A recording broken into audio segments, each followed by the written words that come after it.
Hey. Drop. Aye. You can take basics. My man got me out here. Tiki, tab, carandal, está yo. I needed that. 5, 6, 7, 8. So as you see, we're right back to where we started. You good. Yo.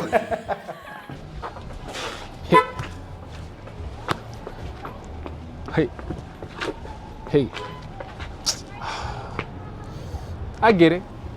I already know what y'all thinking. Black people are supposed to be out here dancing bachata and dancing salsa. I don't know nothing about that. You think I don't know nothing about that, but it's cool. Wait till I get inside. You're gonna see.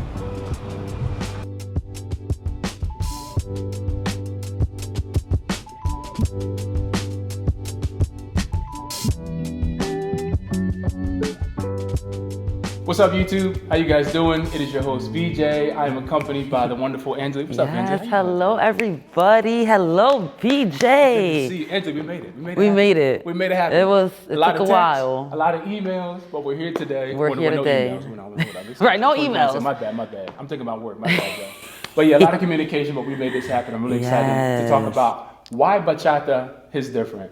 Angely's going to tell us a little about herself. I'm going to give her a chance to explain who she is first, talk about some of the wonderful things that she's doing, and then we got a little tutorial for y'all on the back end so y'all can learn just some basic steps of bachata, about rhythm and flow and all that other good stuff. Got a little bit of everything for y'all today. Yes, el saoco, para que sepan. He's more Dominican than me. He's more Dominican than me, guys. Something like that. You know, that's what we say. So, Angely, real quick, tell us a little bit about who you are, your nationality, some of the things in terms of what you're working right now, occupationally speaking, and then where did dance and bachata come into the picture? If you want to start with dance first, I don't know if there was another dance scene before bachata, but yeah, got it. Okay, everyone. So hello, as BJ stated, I'm Angely. Thank you again for having me. Yeah, no problem. This is very different for me. This is my first ever bachata interview, so I'm very grateful to be here. Yes, very excited. But I am from Paterson, New Jersey, born and raised here in New Jersey. I come of Dominican heritage. Nice. I was born here, but my parents' family immigrated here, and then shortly I was born. So although I was born here in America, it's like if we were in DR, because all the customs, all the culture, all the food, everything, the language has really carried over with my family. So I've always been ingrained in the culture in that way. I haven't my whole entire life accepted my culture. Okay. You know, growing up. You have or have not accepted it? Have not, when I was younger. But yeah, growing up, I was not really connected to my culture as much as I am now. We'll get into that, a little later into the conversation. But what I do for work is that I'm a community school coordinator at a Paterson Public School. What does that mean? That means that I'm in charge of really making sure that the climate and culture at the school is lively, that kids want to come to school. Oh, yeah, that's a perfect job for you. I know. I love it. I mean, because you got the personality for it. That's what I mean. I'm literally building community at a school. I work with students that are 1st through 8th grade. I'm always making events for our students. For example, Black History Month, I just brought an African drummer and dancer teaching kids how to do the African traditional dance and drumming. I do a lot of work with parents. I'm overall just providing resources for our students so that they could thrive, not only academically, but socially, physically, and all around. My passion is working with the youth. That's what I do in my day job. Nice. But at nights, once I'm like, okay. Otra cosa. Right, otra cosa. And at nighttime, we are teaching bachata. We are hosting events around bachata, the culture, Dominican culture. Nice. So yeah, I do that. I teach here in New Jersey, literally in the studio that we're at right now. This is where I teach, Montclair, New Jersey. I teach weekly classes here to beginners, partner work, footwork. How did dance come into the scene? Like, so I know you said, like, you didn't grow up in DR, but like you're saying, some of that culture came over. Like, what was like talking about maybe that first time? I don't know, like the idea, like, this is kind of cool. Like, I like bachata. I like. What, do you remember that? Talk to me about that. Yeah, so that's a lot. That's a lot to rewind. I've always been around bachata, right? Típico merengue. Honestly, more merengue because my family's from El Cibao, so my family's more into merengue because that's where we're from in the region where típico was literally created. But I've always listened to bachata growing up. It was always in the background, in the kitchen. Nice. My grandma's cooking. It's always on. But as a kid, you're not really like, oh my God, bachata. You want to listen to other things. You're like, oh my God, mom, take that music off. So you're not really connected as much to the music growing up. Fast forward, even when I was younger, when I was, 11, 12, all that, I was never really connected to the music. Literally, my family will pull me to dance, and I'm like, nah, like, I'm scared. Even though deep down I want to, I'm like, I'm shy. Right. I had a lot of vergüenza, a lot of shyness. So I didn't really dance, even though deep down I really wanted to. I literally remember when I was younger, I would be in my bed, literally had like this DJ app on my phone. I would listen to bachata, like on the low, like Romeo Santos Aventura. I would listen, and I'll be like in my bed, like, oh my God, this is so good. But as soon as my parents walk in the room, I'm like, yo, dead. I took the music off. I don't know why, like growing up, I just felt like the shame to like connect to my culture. I feel like when you are in this country, in the US, you're always trying to assimilate. Gotcha. You're always trying to fit in with other people. You're trying to, fit into the American lifestyle. You want to straighten your hair. You want to listen to American music, American shows. So it was something that I was not proud of, listening to the music. It wasn't until I moved to college. Okay. I moved out to college, lived in the dorm, okay, that I started going out with my friends, to the different clubs, to different parties. Gotcha. We used to go to a lot of Latin clubs. And then there, I was being exposed to all this Latin music. I was listening to bachata a lot more, and I was like, yo, like, I just felt it in my body, like, I want to dance. That suppressed part of me when I was a kid that I didn't feel like I could explore. Gotcha. Then when I became older and I was away from my family, I was away from everything I knew, I was in a whole new environment, that's when I started to think like, yo, I like this music. I feel connected to my culture more. Sometimes you have to leave what you know, your family, your culture, be in a whole different environment to then take appreciation. You had to leave what you know in order to then appreciate it. Because when I was with my people, I was like, I'm trying to be different. Right. But then when I wasn't with my people, when I wasn't with the Dominicans, that's when I was like, yo, our culture's lit as hell. Why am I out here trying to be like everybody else? Right. For what? Yeah. So that's when I started to really tap into more into the bachata, when I started going out with my friends into the club scene and all that. Nice. And yeah, I started to feel more connected and I felt it in my bones. Like I would literally go to the club to hear 2-3 bachatas that they would play throughout the night. And then I'll go home itching like, yo, trying to like hear more of this. That's wonderful. I mean, so I have a rebuttal to that, but I'm gonna wait because that's actually one of my questions I had coming up. But yes. No, I love that, like you said, in terms of going through that process of realizing this is my culture, I'm gonna embrace it. Because like you said, you have a chance, you have a decision. Some people do, some people don't. Some people shy away and embrace that culture, some people don't. So no, I think that's an excellent point. So I'll go ahead and share that question now.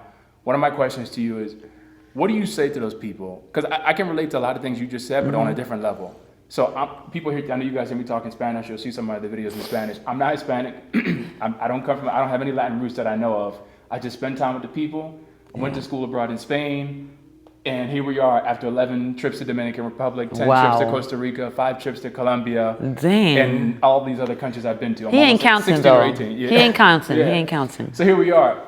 But people see me dance bachata. People see me dancing salsa and they laugh. But where does that come from? It comes from a place because in their mind, oh, you're American. Yeah. You're black. Like you shouldn't be dancing salsa and bachata. Like they don't say that, but that's the stereotype. That's what in they're their head. thinking. And that's what makes people laugh. And that's what they can't embrace. Seeing that culture. I know one of the things we're going to talk about today is Dame Tu Pasito, but my question to you is, what would you say to those people who are somewhat stuck in their box and they can't accept people like myself going to Latin events and dancing bachata and dancing salsa? Like, what would you say to those people in terms of some things that maybe they need to do to maybe alter their mindset around that? Like, what are some like ways that they can like learn to embrace that culture? What would you say? Well, I think that music is universal, right? Right. Music is universal. People love to travel. A lot of people like to travel. Most people like to travel the world. They like to learn new cultures. They like to learn new languages, learn different things. And I look at dance as that, right? Maybe you're not going to be able to leave, maybe you don't have the resources to leave the country, leave to different places. But through dance, through Latin dance, you can connect through that. Whether you're in a room, whether you're here in Montclair, New Jersey, or in Dominican Republic, you can connect to that dance and that culture. And everyone everyone feels called to do certain things based on their experiences. Yeah, Some people might not feel called to learn a Latin dance, and that's okay. Just don't look down on others that are trying to do that as well, right? Yeah. But people just don't know what they don't know.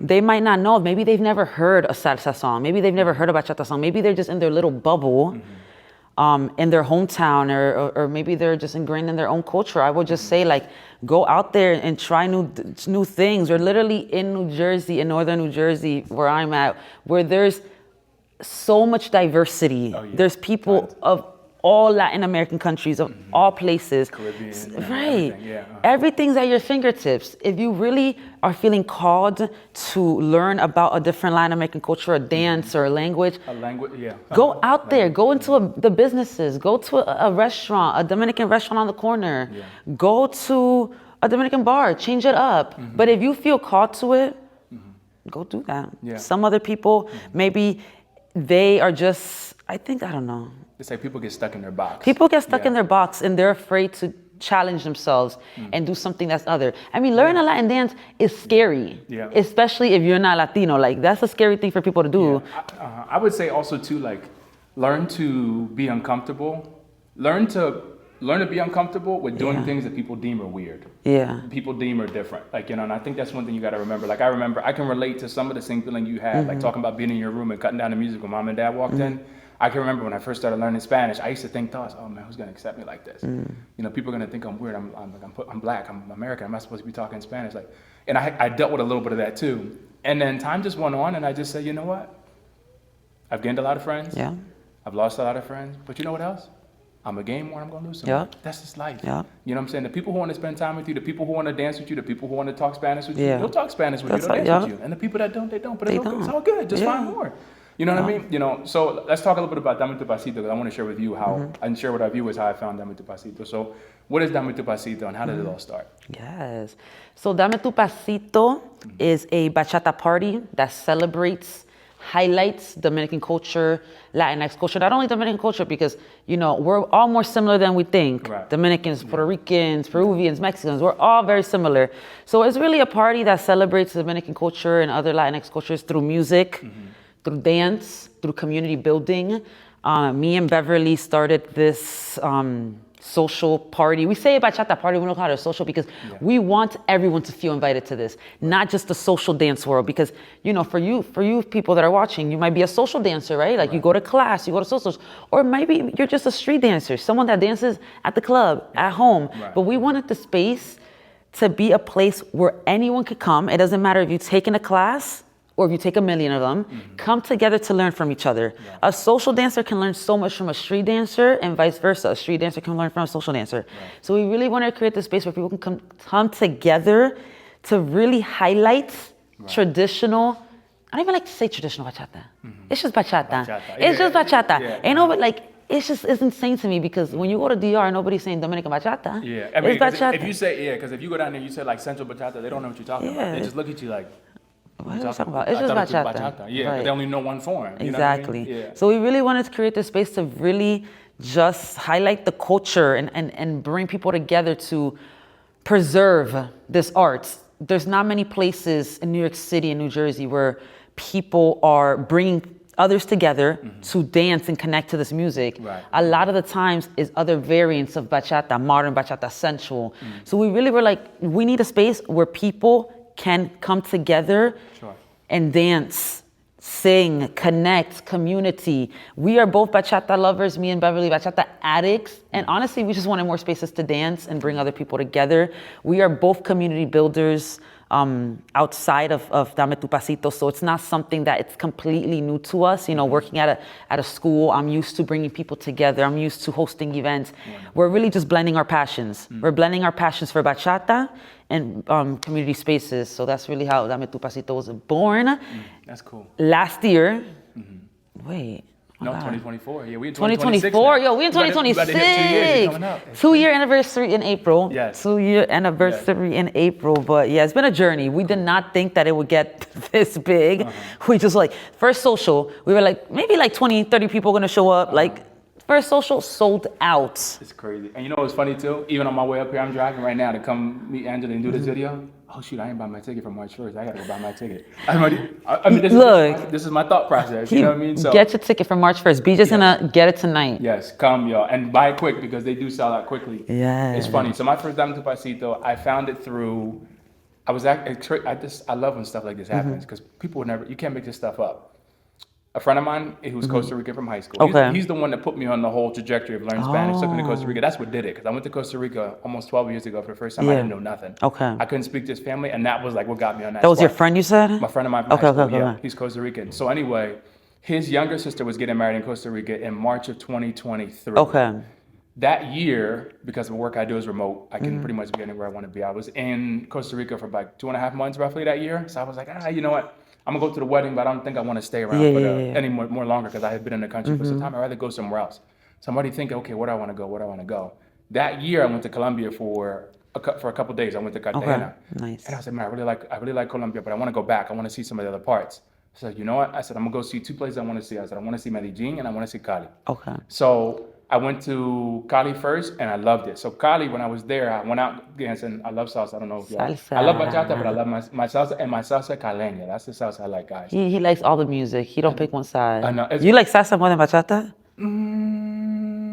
It depends on what I just listened to. So right now, because I'm fresh out of Colombia, it's a lot of salsa playing. Oh, okay. Well, you know, when I come back from DR, it's nothing but. It just depends. Your mood, your vibe, where you came from. Yeah, that's another thing. Like when I'm at the red lights, ain't no rap song playing up in there. It's all bachata. People in there looking at the car like, what is this boy doing? What is this boy doing? His friends like, yo, what? You have to know that. Yeah. I love it. I love it. So yeah, when I was there, I met a girl that I went out with. I wanted to go dance. I met her there. She was Costa Rican. We met in Colombia. Okay. She has an uncle. So that year, so she doesn't like have like a steady job. Okay. Her thing is just kind of, I work a little bit, save my money, and I travel. That's what makes her happy.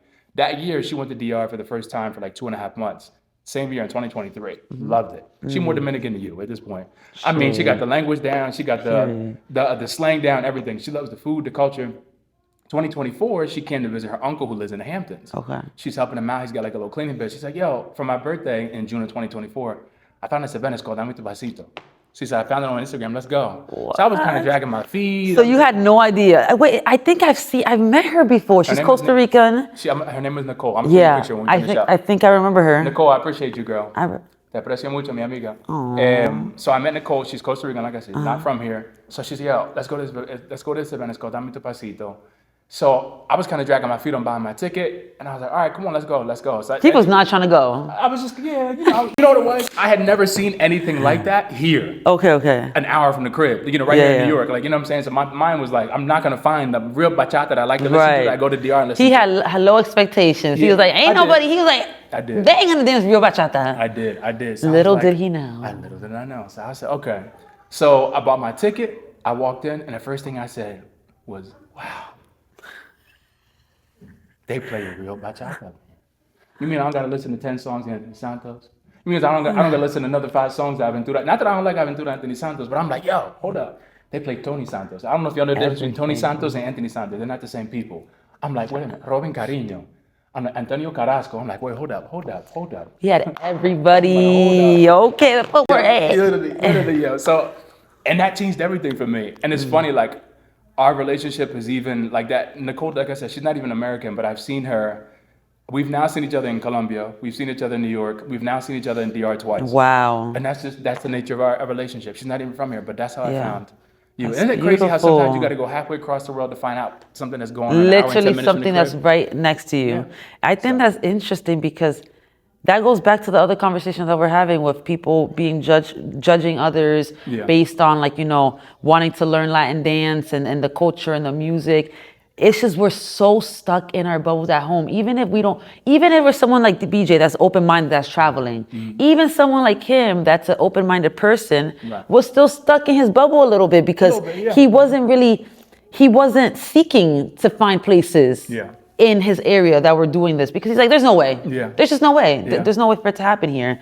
But just always being open to the possibility that there might be some place out there. There's so many people we haven't met, so many spaces we haven't been into that maybe we can connect to and are good for us. So Which event was that? The first one you went to? June 2024, and it was in The rooftop? one-on-one. Oh, one-on-one. Yeah, Yep. June 2024, one-on-one. Okay. And I remember I walked up to you afterwards. I was like, yo, I remember because I was like sweating and everything because I couldn't believe how good of a time it was. I remember I walked up because I actually talked to Beverly when Beverly first came in. And Beverly was just kind of walking around observing things. She had like a little coat on. She was just kind of keeping warm because we got there early for like the class. Oh, okay. So, and I didn't know I didn't know Beverly was one of the organizers. So I just assumed, maybe she was just helping out or something. I remember she was walking around just kind of observing things. Oh, okay. And then like they put on like what do you call it? They put on el bate, like that kind of bachata. And I was like, oh, I didn't know my girl could get down like that. I'm like, hold on. That's hilarious. I did not know. And then I found you afterwards on my way out. I was like, yo, listen. I said, I know you don't know who I am, but I just want to say thank you so much for having this event. And I remember you were like, yo, you're welcome. You come whenever you want. I was like, word, hold up. I said, I'm coming. And that's literally what And put me ever on this since track. then, he's been very consistent. One of Dame Tu Pasito's most loyal, people. I really appreciate you really like coming through and keeping coming and keeping being consistent. No problem. But I'm really glad that you was able to find a space here in New York, New Jersey, to really release and dance. Yes. There's not many spaces, pero I agree. Yeah. Estamos tratando. Yeah, little by little. We in there. Yeah. No, that's what's up. When you think about the future with bachata, what do you hope people will feel or remember about your impact as a teacher? Wow. That's deep, y'all. Honestly, I've never, when I first started dancing bachata, going to classes, I was just doing it because I really loved this music and this dance, and I wanted to connect to my culture more. That's exactly why I started going to classes. I fell in love with it. Like, not only in love, but I just became like, this was a part of my life. Yeah. I was really like ingrained into this new, not even new, because it was something I was born with, but the reinvention of it. I never in my life thought that I would be a bachata teacher. I don't think any Dominican grows up and is like, I'm gonna teach this. Because bachata to Dominicans is not a dance, right? It's not something that you're like, it's a way of living. Bachata is a way of life. It's unexplainable, like bachata is just bachata. You hear it, you feel it, you embody it, you connect it. So I've never in my life thought that I would be a bachata instructor. And, I'm really grateful for the opportunities I've had, the classes that I've been a part of, the people that have motivated and pushed me to get to this level. You know who you are.